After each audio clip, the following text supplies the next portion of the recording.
I'm going to Kurt Brown. Lives across the street from murder suspect Adam Mays, we believe on the run with two little girls tonight. Kurt Brown, I want to hear about... There was a massive manhunt this morning underway for a Mississippi man suspected in the disappearance of a Tennessee mother and her 3 daughters. The suspect had been friends with them for years. Now, as Jim Axelrod reports, he has been linked to at least 2 suspicious deaths. This week, we're covering a truly disturbing case out of Tennessee and Mississippi from 2012 involving murder, kidnapping, and a multi-state manhunt. And as always, there's more to it than that. Our story begins on April 27, 2012, in the small town of Whiteville, Tennessee, population 4,638. 31-year-old Joanne Bane was in the process of packing up her home to move her family, including daughters 14-year-old Adrienne, 12-year-old Alexandria, and 8-year-old Kylia, to make a fresh start in Arizona. Helping her was 35-year-old Adam Mays, a close family friend who had known the Banes for years. Joanne's husband Gary woke up the next morning to find his wife and daughters gone, along with Adam. He tried calling Joanne's cell phone but got no response.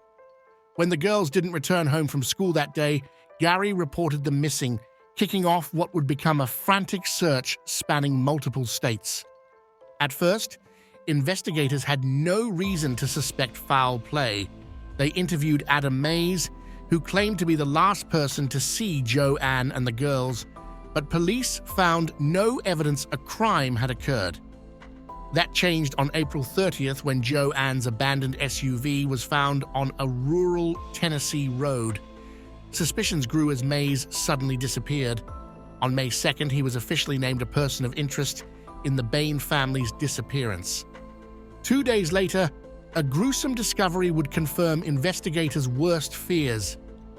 Acting on information from Adam's wife Teresa, police uncovered the badly decomposed bodies of Joanne Bane and oldest daughter Adrienne, buried in a shallow grave behind the Mays family home in Alpine, Mississippi. Teresa told police she witnessed Adam commit the murders in the Banes' garage before forcing her to help transport the bodies and the 2 surviving girls, Alexandria and Kylia, to Mississippi.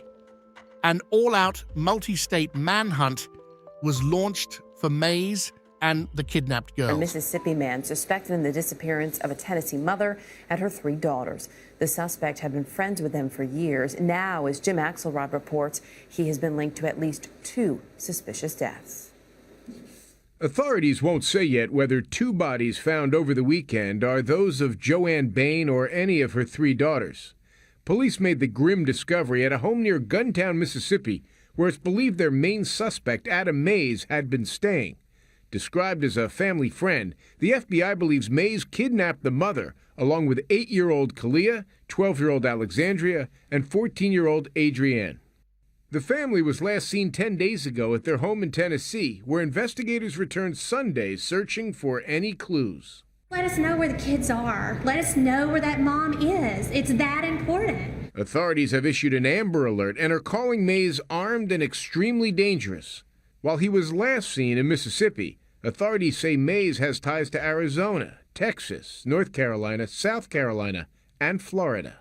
His neighbors say they hope officials will track him down soon. I don't want him hurting any more kids or, hurting anybody. This is a pretty quiet community. Nothing serious has ever happened around here, so it's a pretty rough situation. Authorities believe Mays has altered his appearance and may have cut and dyed the girls' hair to help keep their identities hidden. Mays is charged in Tennessee with abducting all 4 of the Banes, but authorities are still trying to determine if Joanne Bane went with him willingly. There's a $50,000 reward for any information leading to the Bane family and the arrest of Adam Mays. Jim Axelrod, thank you for joining. On May 9th, he was added to the FBI's 10 most wanted fugitives list, replacing notorious mobster Whitey Bulger. A $175,000 reward was offered for information leading to his capture. FBI says 2 bodies found behind a rural Mississippi home are those of a mother and her oldest daughter who were in the process of moving back to southern Arizona. Agents also say 2 surviving girls are with the man who owns the property where those bodies were found and could be heading our way. Good evening and thank you for joining us. I'm Jennifer Waddell. And I'm Guy Atchley. As the FBI confirms this terrible news, 9 on Your Side has confirmed that the mother and her girls have stronger ties to Pima County than we once thought, and so does the man suspected of being behind this murder-kidnapping. The Bane family once called Tucson home, and they were in the process of moving back when the mother and 1 daughter were killed. 2 more daughters are missing. This evening, the FBI is confirming the bodies are those of mother Joanne Thompson Bane and her 14-year-old daughter Adrienne Bane. Still missing are 12-year-old Alexandria and 8-year-old Kylia Bane, who are believed to be with someone who is a close family friend. He is identified as Adam Mays, also known as Christopher Zachary Wild or Paco Rodriguez. He is considered to be extremely dangerous and he could be heading to Arizona. Craig Smith has more now in this 9 on Your Side Crime Watch. Joanne Bane and her 3 daughters disappeared from her old hometown in Tennessee about 10 days ago. Police and the FBI believe 35-year-old Adam Mays, once described as a family friend, is responsible. The bodies of Joanne and her oldest daughter, Adrienne, were found on his property in Mississippi, 80 miles away. The FBI says the 2 youngest girls are still with him. Photos from the Facebook page of one of his aliases show him in friendly poses with the Bane family, especially the 2 youngest girls. As of late last month, Joanne Bane had updated her Facebook page to show Tucson as home. It would be a return to the area. Public records show the family lived in this home in Pima County. They paid property taxes on it through 2008 and 2009. Jeff McMurray was their neighbor. He remembers Joanne and her husband Gary, but not very well. I remember when Lori and them moved out and these people moved in, and they did have 2 or 3 kids. And he was a big guy, she was a small woman. They kept to themselves a lot. Didn't talk to him much, so. Jeff McMurray tells us his girlfriend remembers a bit more, especially the girls peeking over the fence into his yard. She also remembers the family mentioning a move to Marana. The girls list Marana schools on their Facebooks. Investigators say Mays was helping the family prepare for a move to Arizona and may have ties to Arizona himself. Some of his pictures show what looks like Arizona scenery in the background. Though investigators have pictures of Mays and the girls, he may have taken steps to make them harder to recognize. If you have information that he has altered the appearances of everybody, including himself, primarily from cutting their hair, so the girls may have far shorter hair than the pictures that are out there. Now again, to further disguise himself, Mays may be calling himself Christopher Zachary Wild or Paco Rodriguez. Craig, any description at this point of a vehicle that he may be driving? Well, they don't have a description. He apparently started out driving Joanne Bane's truck, but he abandoned that vehicle. Well, if anybody Investigators uncovered that this horrific crime was not an impulsive act, but rather the culmination of a year-long plot fueled by Mays's infatuation and obsession with 12-year-old Alexandria Bane. According to a statement given by Teresa Mays, Adam was in love with Alexandria and couldn't bear the thought of losing her when the family moved to Arizona. He was even under the delusional belief that he may have fathered the 2 youngest girls, although DNA tests would later prove this was not the case. The level of planning that went into this abduction and murder plot was chilling. Teresa told investigators how she and Adam made multiple attempts to kidnap Alexandria and Kylia in the days before the murders. On one occasion, Teresa hid under blankets in their vehicle for 2 days, subsisting only on pickles, while Adam stalked the family. She claimed he threatened to kill her if she didn't help him carry out his sick plan. On that fateful April 27th night, Adam made his move, letting himself into the Bane house with his own key. Court testimony alleged he attempted to drug Joanne's husband Gary by fixing him a cocktail spiked with Visine and prescription pills. Once Gary was unconscious, Mays awoke Joanne and lured her out to the garage under the pretense her youngest daughter was sleepwalking.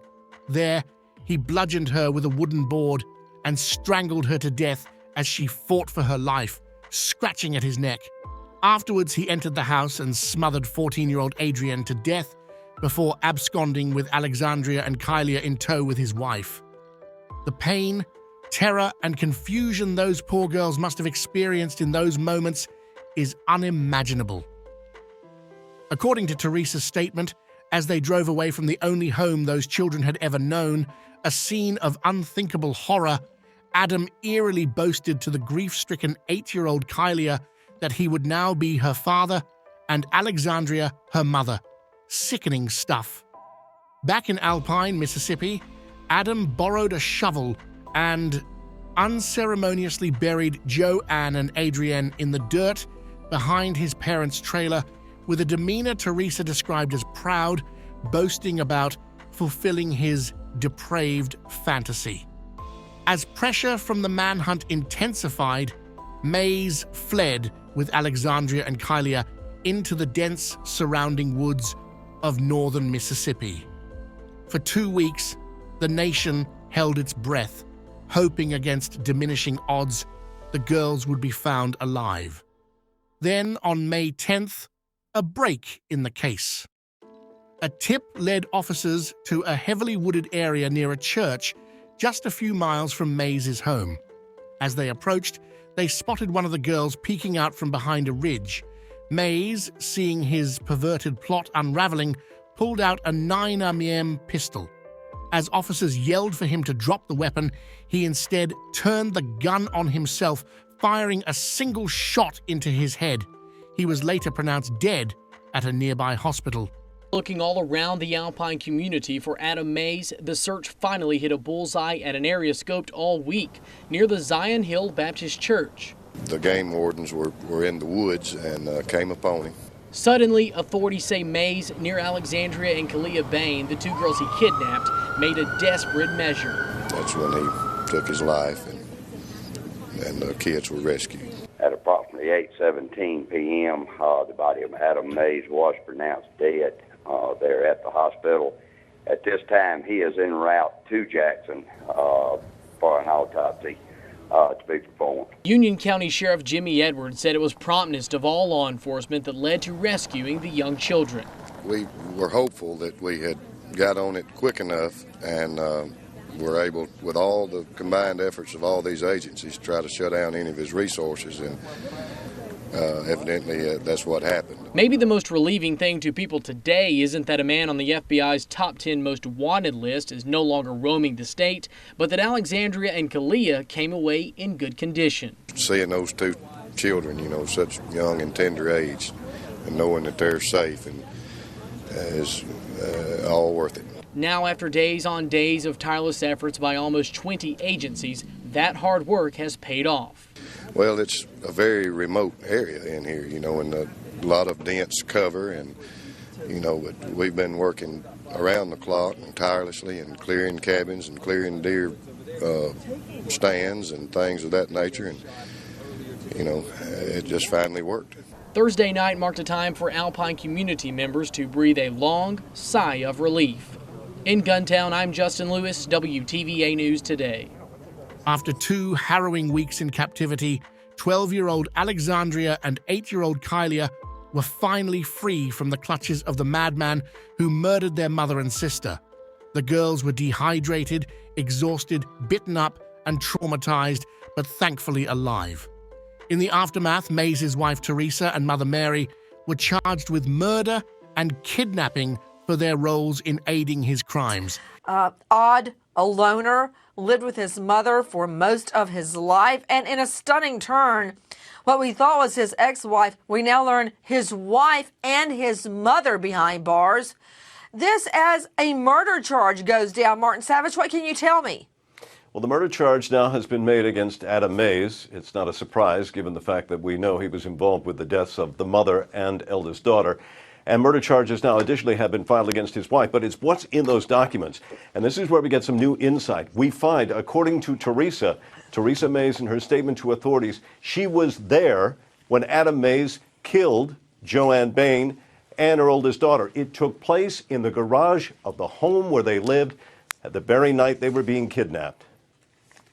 So you've got Teresa and Mary, a.k.a. Mary Francis, the wife and the mother of Adam Mays.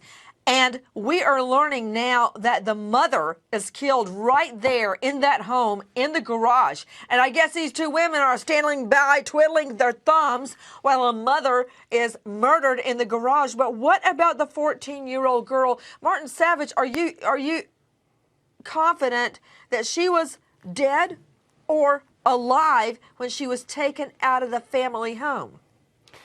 According, again, to the court documents that we have and the statement that is attributed to Teresa May, she says that she witnessed the killing of both Joanne and Adrian, that it took place in the garage of the home. She doesn't say how they died.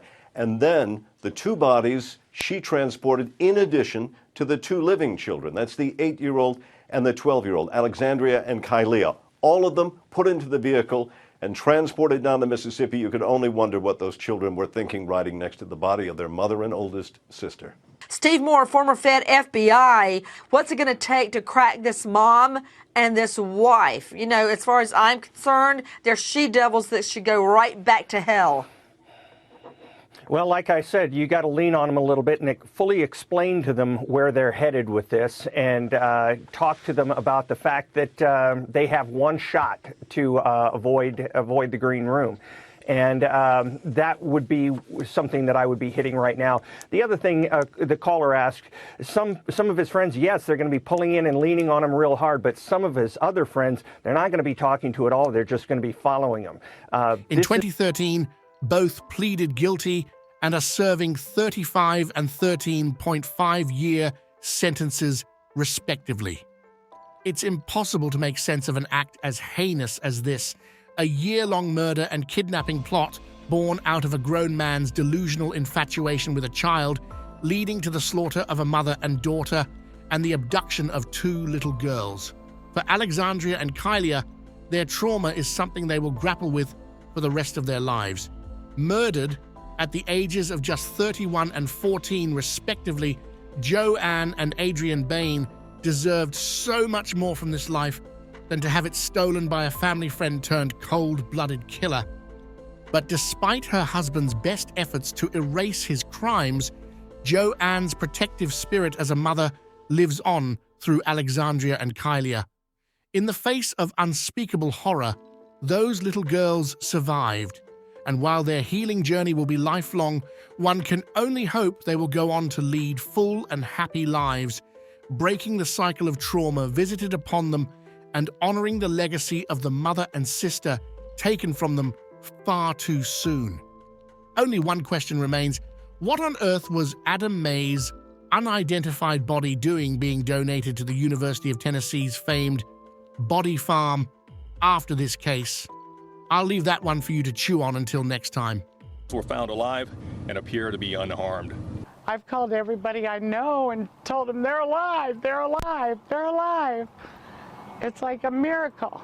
From Tennessee to Tucson, news that 2 young girls missing for almost 2 weeks have been rescued brings tears of joy and raises hopes that another missing girl will be rescued as well. Good evening and thank you for joining us. I'm Jennifer Waddell. And I'm Guy Atchley. A massive nationwide manhunt is over tonight. The man who triggered it is dead and 2 young girls are alive and safe. Alexandra and Kylia Bane were rescued just hours ago by police in Guntown, Mississippi during a raid in which the man accused of killing their mother and older sister turned his gun on himself.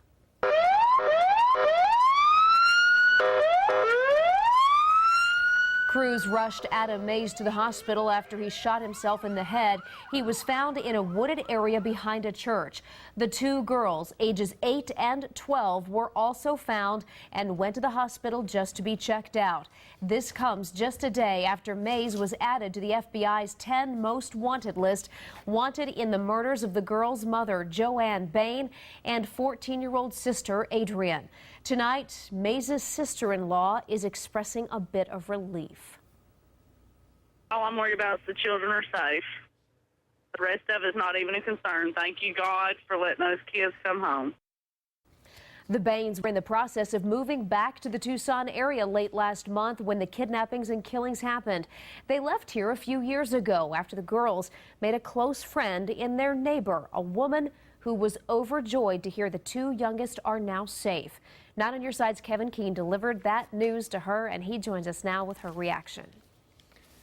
Jennifer, Robin Miles says she and the Bane sisters brought each other a lot of happiness just by peeking over the fence between them. Tonight, Robin is overjoyed two of the little girls, once next door, are now safe. Robin Miles had a special connection with the Bane family when they lived in southern Arizona, especially with the three little girls. They'd peek over the fence and they'd go, "Is Robin here? Is Robin here?" And they'd, and Jeff, my friend, would say, "No, she's not here right now." But they'd always, and then I'd come over the fence and I'd go, "Yeah, Robin's here." And we just had this interaction that was just fantastic. Then one night, Robin says the neighbors suddenly moved away. That was a few years ago. For the past few days, this mother of four felt like her own children were taken. If I could have gone out in the woods and found them, I don't know where they were found, but I would have done any possible thing I could have to protect those two little girls, because they were just so precious. They are precious. Thank God, thank God. Thank God. Oh, thank God. I'm not a real religious woman, but I'm telling you, I thank God. And what does Robin think of Adam Mays, the man suspected of kidnapping the Banes, murdering the mother and one daughter, and who ultimately shot himself dead? I don't know how he died, but thank God he left two. I thank him for leaving those two little girls alive, honestly. You can say what you want to about him, being the perpetrator, being a sick man, a psycho, but thank God he didn't take everybody with him. After nights of prayer and sleeplessness, a different one tonight for this Tucsonan. But I hope I see him again, because they're two children that the world would have lost. Robin is deeply saddened the Bane's mother, Joanne, and the eldest daughter, Adrienne, are dead. She says she doesn't want to think about what may have happened to the two other sisters these past 2 weeks. Her sights are set on their survival and on their future. It is obvious that Robin had a special bond with those girls. She did. She had several things in connection. She is also from a family of 3 sisters. They also shared a turtle in common. Robin had a turtle, and she shared it with the little girls.